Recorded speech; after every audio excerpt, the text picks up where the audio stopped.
Hi all, ഇന്ന് നമ്മൾ ഉണ്ടാക്കാൻ പോകുന്നത് എഗ് സ്റ്റ്യൂ ആണ്. അപ്പോൾ അതിനായിട്ട് ഒരു പാൻ എടുക്കുക, അതിലേക്ക് കുറച്ച് എണ്ണ ഒഴിക്കുക. ഞാൻ സൺഫ്ലവർ ഓയിലാണ് യൂസ് ചെയ്തത്. അതിലേക്ക് കുറച്ച് സ്പൈസസ് ആഡ് ചെയ്യാം. ഇത് ഏതൊക്കെയാണെന്ന് ഞാൻ ഡിസ്ക്രിപ്ഷൻ ബോക്സിൽ കൊടുക്കാം. പിന്നെ ഒരു മീഡിയം സൈസ്ഡ് സവോള അതും കൂടെ ആഡ് ചെയ്ത് കൊടുക്കാം. പിന്നെ അരിഞ്ഞു വെച്ച ഒരു 3-4 പച്ചമുളക്, പിന്നെ ചതച്ച് വെച്ച ഇഞ്ചിയും, പിന്നെ കുറച്ച് കാഷ്യൂ നട്ട്സ്. പച്ചമുളക് ചേർക്കുമ്പോൾ നിങ്ങളുടെ എരിവിനനുസരിച്ച് ചേർക്കുക, കാരണം നമ്മളിതിൽ മുളക് പൊടി ചേർക്കുന്നേ ഇല്ല. പച്ചമുളകും കുറച്ച് കുരുമുളക് പൊടിയും മാത്രമാണ് എരിവിനുണ്ടാവുക. അപ്പോൾ നമ്മൾ എരിവിന് ആവശ്യമായിട്ടുള്ള പച്ചമുളക് ആദ്യം തന്നെ ചേർത്ത് കൊടുക്കുക. ഇനി കുറച്ച് കറിവേപ്പിലയും കൂടെ ചേർത്ത് കൊടുക്കാം. എല്ലാം ഒന്ന് വഴന്ന് ഈ പരിവായി വരുമ്പോൾ നമുക്കതൊന്ന് ഗ്രൈൻഡ് ചെയ്തെടുക്കാനുണ്ട്. മിക്സിയുടെ ചെറിയ ജാറിലിട്ട് നന്നായിട്ട് പേസ്റ്റ് പോലെ അരച്ചെടുക്കുക. നല്ലപോലെ അരഞ്ഞു കിട്ടിയിട്ടുണ്ട്. ഇനി നമ്മൾ ആ സെയിം പാനിലേക്ക് ഈ അരപ്പ് ഇട്ട് കൊടുക്കാം. ആ ജാറിൽ ആവശ്യത്തിന് വെള്ളം കൂടെ ഒഴിച്ച് മിക്സ് ചെയ്തതിന് ശേഷം പാനിലേക്ക് ഒഴിച്ചു കൊടുക്കാം. ഇനി നമ്മൾ ചേർക്കാൻ പോകുന്നത് തേങ്ങാപ്പാലാണ്.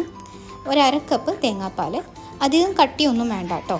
ഇനി നമ്മൾ ചേർക്കാൻ പോകുന്നത് കുറച്ച് ക്യാരറ്റും പൊട്ടേറ്റോ ഉരുളക്കിഴങ്ങും കൂടിയാണ്. നമ്മൾ ഈ സ്റ്റ്യൂവിലൊക്കെ കാണുന്ന പോലെ കുറച്ച് ക്യൂബ്സ് ആയിട്ട് അരിഞ്ഞെടുത്തതാണിത്. ഇനി കറിയിലേക്ക് ആവശ്യമായ ഉപ്പും കൂടെ ചേർത്ത് കൊടുക്കാം. ഇനി ചേർക്കുന്നത് കുരുമുളക് പൊടിയാണ്. 1/2 ടീസ്പൂൺ വരെ ചേർത്ത് കൊടുക്കാം.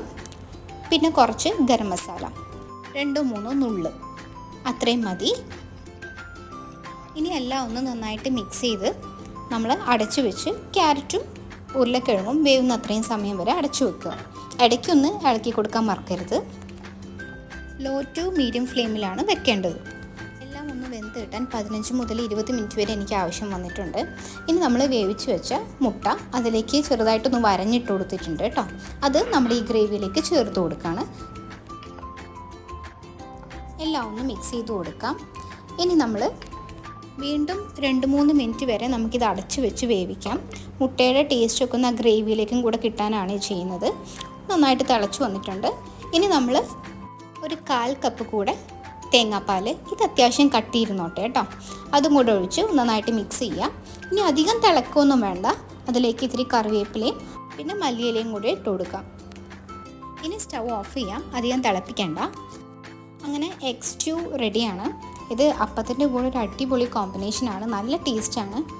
എരിവിൻ്റെ കാര്യം ഓർത്തൊന്നും ഒരു ടെൻഷനും വേണ്ട. ആവശ്യത്തിന് എരിവൊക്കെ ഉണ്ടാവും. എരിവ് ഇഷ്ടപ്പെടുന്ന ആൾക്കാർക്കൊരു സംശയം ഉണ്ടാവും, എരിവുണ്ടാവുമോ, മുളക് പൊടി ഇട്ടിട്ടില്ല, അങ്ങനത്തെ യാതൊരു സംശയവും വേണ്ട. ആവശ്യത്തിന് എരിവുണ്ടാവും. ആവശ്യത്തിന് നമ്മുടെ എരിവിനനുസരിച്ച് പച്ചമുളകും കുരുമുളക് പൊടി ഇട്ട് കഴിഞ്ഞാൽ നല്ല എരിവോട് കൂടിയുള്ള നല്ലൊരു സ്റ്റ്യൂ തന്നെയാണിത്. അപ്പത്തിൻ്റെ കൂടെ അടിപൊളിയാണ്.